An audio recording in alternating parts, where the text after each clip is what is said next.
Hello, dear educators and learners. Welcome to Current Affairs and Code. My name is Vivek Kumar Gupta, and I hope you all are doing great. So आज मैं आपके सामने एक quiz लेकर आया हूँ. इस क्विज में कुल 10 सवाल हैं और हर एक क्वेश्चन के लिए आपको 5 to 10 सेकेंड्स मिलेंगे आंसर करने के लिए. आप चाहें तो उन आंसर्स को अपने एक रफ शीट पर या किसी भी कॉपी में नोट कर सकते हैं और लास्ट में आप उस क्वेश्चंस कि आपने कितने करेक्ट आंसर किए हैं आप एनालाइज कर सकते हैं. आफ्टर 10 सेकेंड्स मैं हर एक क्वेश्चंस का करेक्ट आंसर और साथ साथ एक्सप्लेनेशन बताता चलूँगा.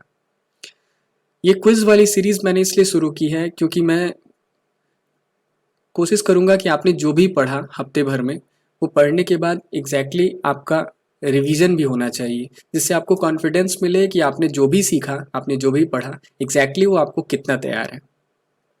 तो मैं कोशिश करूँगा कि हर सैटरडे या फिर संडे को एक क्विज ज़रूर करूँ. ओके, सो बिना टाइम वेस्ट किए आगे बढ़ते हैं क्विज की तरफ. मेरा जो पहला क्वेश्चन है वो है 2021 का ग्लोबल गोलकीपर अवार्ड किसे मिला.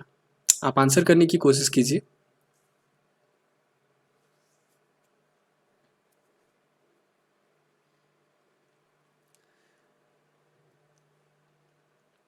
ओके, तो 2021 का ग्लोबल गोलकीपर अवार्ड जो है वो फ्यूमजिले मलाम्बो जी को मिला. आपको इनके बारे में पता होगा, मैंने अपने एक करंट अफेयर्स वाले सीरीज़ में इनके बारे में बताया भी था. एक्चुअली जो हमारा ग्लोबल गोलकीपर अवार्ड है वो बिल और मेलिंडा गेट्स फाउंडेशन की तरफ से हर वर्ष दिया जाता है, जो कि समाज में किसी न किसी विशेष योगदान के लिए ये अवार्ड दिया जाता है. फ्यूमिले मलाम्बो एनगुका जी जो हैं वो मैं आपको बता दूं कि ये पहले साउथ अफ्रीका की डेप्यूटी प्रेसिडेंट भी रह चुकी हैं. साथ साथ वर्तमान में ये यूएन वुमेन की एग्जीक्यूटिव डायरेक्टर भी हैं. तो ये दो चीज़ें इनके साथ जुड़ी हुई हैं कि ये एक एग्जीक्यूटिव डायरेक्टर भी हैं यूएन वुमेन्स की, यानी कि यूनाइटेड नेशंस वुमेन की, और साथ साथ ये पहले फॉर्मर डेप्यूटी प्रेसिडेंट भी रह चुकी हैं साउथ अफ्रीका की. ओके, तो हमारा जो नेक्स्ट वाला क्वेश्चन है वो है कि प्लैनेटेरियम इनोवेशन चैलेंज कौन सी मिनिस्ट्री ने लॉन्च किया इंडियन स्टार्टअप्स और एंटरप्रेन्योर्स के लिए. आप इसके आंसर करने की कोशिश कीजिए.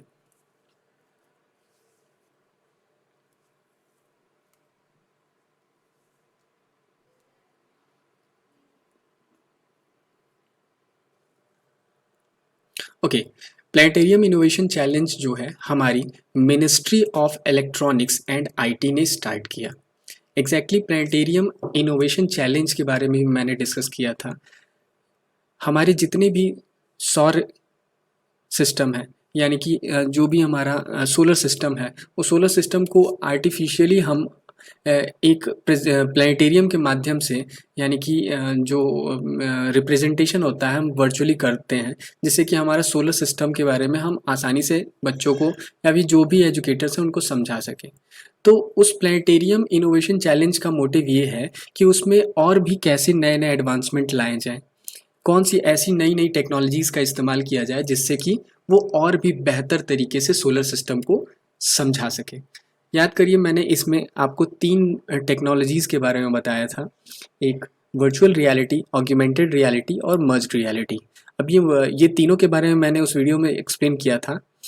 मैं एक बार फिर से बता देता हूँ. ये वर्चुअल रियलिटी और ऑग्यूमेंटेड मर्ज्ड रियलिटीज़ एग्जैक्टली ये एक नई तरह की टेक्नोलॉजीज़ होती हैं. ये कंप्यूटर बेस्ड एक सॉफ्टवेयर सिस्टम्स होता है जिसका इस्तेमाल करके हम चीज़ों को और बेहतर तरीके से 3D सिस्टम्स में समझ सकते हैं.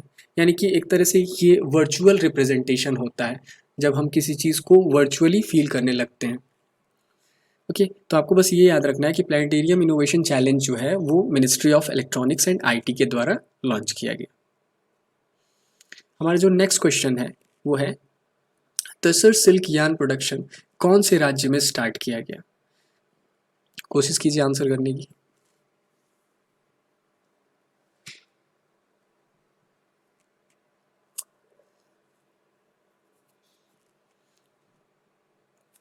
ओके, जो तसर सिल्क यार्न प्रोडक्शन सेंटर है ये KVIC यानी कि khadi and village industries commission के द्वारा स्टार्ट किया गया. और ये फिलहाल उड़ीसा के कटक डिस्ट्रिक्ट में स्टार्ट किया गया। यानी इसका आंसर जो हो जाएगा वो हो जाएगा उड़ीसा। उड़ीसा के आप ये भी साथ साथ याद रखिए कि कटक डिस्ट्रिक्ट में, उड़ीसा स्टेट के कटक डिस्ट्रिक्ट में तसर सिल्क यार्न प्रोडक्शन सेंटर को KVIC यानी कि khadi and village industries commission के द्वारा रिसेंटली सेटअप किया गया। साथ साथ तसर सिल्क यार्न प्रोडक्शन यानी कि तसर सिल्क जो है वो एक फाइनेस्ट सिल्क की वैरायटी होती है, यानी कि बड़ी उत्कृष्ट किस्म की सिल्क की एक वैरायटी होती है तसर सिल्क। ओके, आगे बढ़ते हैं। Which entity operates digital sky platform in India? इनकी डिजिटल स्काई प्लेटफॉर्म को कौन सी जो हमारी डिपार्टमेंट है इंडिया की वो ऑपरेट करती है? एक्चुअली इसका आंसर आप कोशिश करिए।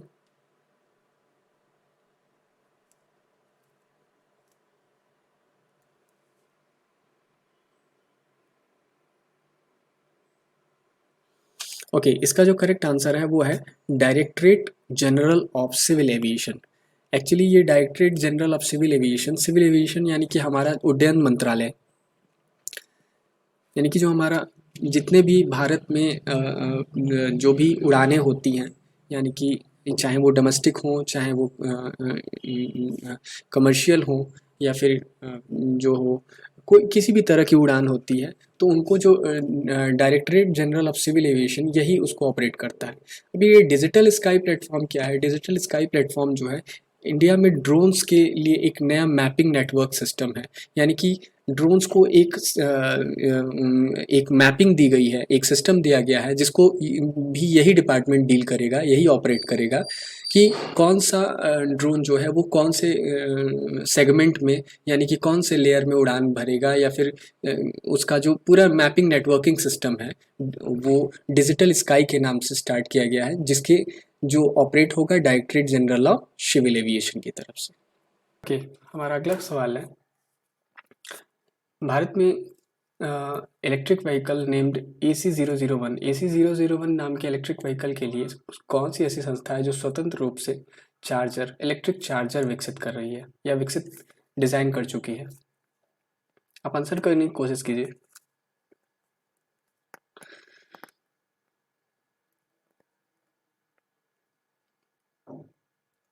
ओके, इसका जो करेक्ट आंसर होगा वो होगा ARAI, यानी कि automotive research association of India. Automotive research association of India जो है वो भारत का एकमात्र संस्थान है जिसने इलेक्ट्रिक चार्जर्स इलेक्ट्रिक व्हीकल्स के लिए स्वतंत्र रूप से विकसित किया है। फिलहाल जितने भी इलेक्ट्रिक चार्जर्स हैं भारत में वो सारे मोस्टली उनमें से इंपोर्ट किए जा रहे हैं, यानी कि बाहर से मंगवाए जाते हैं।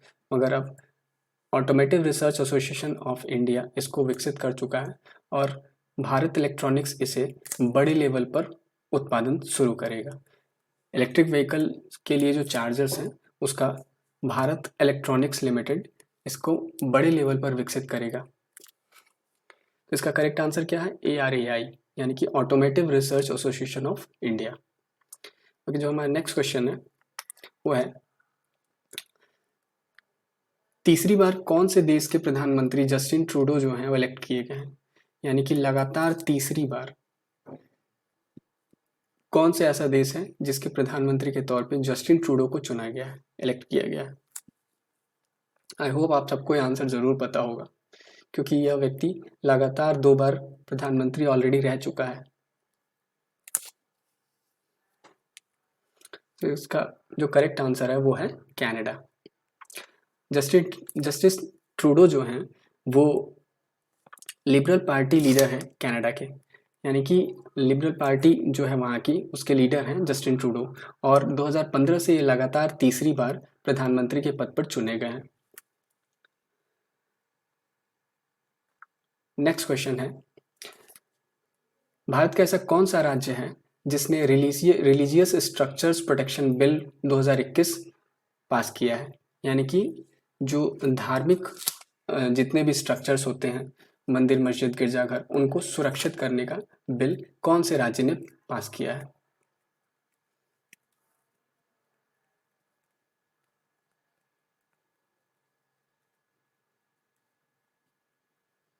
ओके, इसका जो करेक्ट आंसर है वो है कर्नाटका।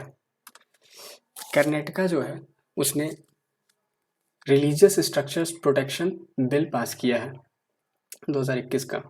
अभी इस प्रोटेक्शन बिल के बारे में थोड़ा सा जान लेते हैं, इसके होने से क्या होएगा। रिलीजियस स्ट्रक्चर प्रोटेक्शन बिल 2021 जो है उससे जितने भी रिलीजियस स्ट्रक्चर जैसे मंदिर, मस्जिद, गिरजाघर सार्वजनिक स्थलों पर बने होते हैं, उनके स्थानांतरण, उन्हें खाली कराने अथवा उनका विध्वंस पर रोक लग जाएगा पूरी तरह से। यानी कि कोई भी धार्मिक स्थल, मंदिर, मस्जिद या गिरजाघर या किसी भी प्रकार का जो धार्मिक स्थल है, अगर वह किसी सार्वजनिक स्थल पर बना हुआ है तो उसे तोड़ने, विखंडित करने अथवा उसको स्थानांतरित करने या खाली कराने पर पूरी तरह से रोक लगा देगा यह बिल। फिलहाल वर्तमान में जो कर्नाटका है उसके मुख्यमंत्री बसवराज बोम्मई जी हैं और इन्हीं के कार्यकाल में यह बिल पास किया गया है। अगला जो क्वेश्चन है वह है काजीरंगा नेशनल पार्क जो है गोलाघाट और नागांव डिस्ट्रिक्ट में भारत के कौन से राज्य में स्थित है। सिंपली गोलाघाट और नागांव डिस्ट्रिक्ट में स्थित काजीरंगा नेशनल पार्क जो कि एक राष्ट्रीय उद्यान है वह कौन से भारत के राज्य में स्थित है। अगर देर नहीं करते हैं, इसका जो करेक्ट आंसर होगा वो होगा असम। यानी कि असम में काजीरंगा नेशनल पार्क स्थित है। आई होप ये बहुत इजी क्वेश्चन था।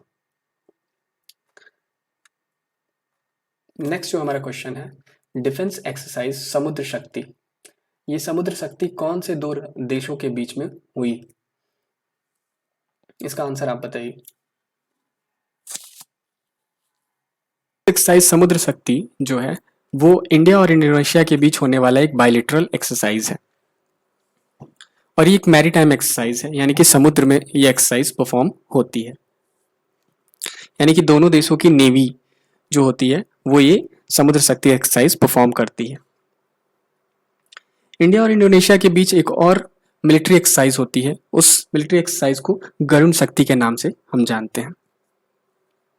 वो एक मिलिट्री एक्सरसाइज है। ओके, इंडिया और नेपाल के बीच भी एक मिलिट्री एक्सरसाइज होती है, बड़ी फेमस मिलिट्री एक्सरसाइज होती है। क्या आप उसका नाम बता सकते हैं। ओके, उसका जो नाम है वो है सूर्य किरण। सूर्य किरण नाम से इंडिया और नेपाल के बीच एक मिलिट्री एक्सरसाइज होती है। इसी तरह से इंडिया और चाइना के बीच होने वाली एक्सरसाइज का नाम है हैंड इन हैंड। एग्जैक्टली जितनी भी एक्सरसाइजेज होती हैं इंडिया की डिफरेंट डिफरेंट कंट्रीज से, तो उस एक्सरसाइज का बेनिफिट क्या होता है। एग्जैक्टली जब दो कंट्रीज या दो से अधिक कंट्रीज मिलकर कोई एक्सरसाइज परफॉर्म करती हैं, चाहे वो मिलिट्री हो, चाहे वो एयरफोर्स हो या फिर वो नेवी एक्सरसाइज हो, इन एक्सरसाइज होने से इनके बीच में आपस में जो कोलैबोरेशन होता है, इससे कोऑपरेशन बढ़ता है या फिर जॉइंटली ये किसी भी ऑपरेशन को ईजिली परफॉर्म कर पाते हैं। किसी विपरीत परिस्थिति में सारे देश मिलकर एक साथ काम करें या कोई भी ऑपरेशन को ये लोग ईजिली हैंडल कर सके, तो इससे इनके डिफेंस टैक्टिक्स का एक्सचेंज होता है और इनके लड़ने के तरीके, इनके कार्यप्रणालियों का एक आपस में आदान प्रदान होता है, जिससे कि ये एक विश्व स्तर पर होने वाली किसी भी विपरीत परिस्थिति में मिलकर एक साथ लड़ाई लड़ सके या फिर सामना कर सके। ओके, जो नेक्स्ट क्वेश्चन है वो एक स्टैटिक जीके से उठाया हुआ बहुत इजी क्वेश्चन है। टेहरी डैम जो है वो भारत के कौन से राज्य में स्थित है। टेहरी डैम इंडिया का सबसे हाईएस्ट डैम है, वो भारत के कौन से राज्य में स्थित है। ओके, तो टेहरी डैम जो है वो उत्तराखंड में स्थित है। आई थिंक ये सब आप सब लोगों को पता ही होगा। जो टेहरी डैम है हमारा वो उत्तराखंड में स्थित है। साथ ही साथ आपको ये भी याद रखना है कि टेहरी डैम जो है वो 10th लार्जेस्ट डैम है। कहाँ? इन द वर्ल्ड, पूरे विश्व का 10वां सबसे ऊंचा डैम है। ओके, नीचे जो है ये मैंने आंसर शीट दे रखी है, आप चाहें तो इसके पीडीएफ जो है वो टेलीग्राम में मैं डाल दूंगा, आप वहाँ से पीडीएफ फाइल भी इसका डाउनलोड कर सकते हैं कि फर्दर आप कभी भी ये सारे क्वेश्चंस प्रैक्टिस कर सकें और साथ साथ आंसर मिला सकें। नीचे मैंने अपने चैनल का ये एक यूट्यूब लिंक भी दे रखा है, तो आई होप कि आपको ये वीडियो समझ में आया होगा और इससे आपका एक रिवीजन भी साथ साथ होता चलेगा। तो अगर आपको मेरी ये वीडियो में कोई चीज़ समझ में ना आई हो या फिर आप चाहते हैं इसमें कोई और इम्प्रूवमेंट करने का, तो you can give me the feedback in the comment sections. So I hope you like this video. Kindly do subscribe to my channel and share it to other people who also get beneficial. So thank you for watching this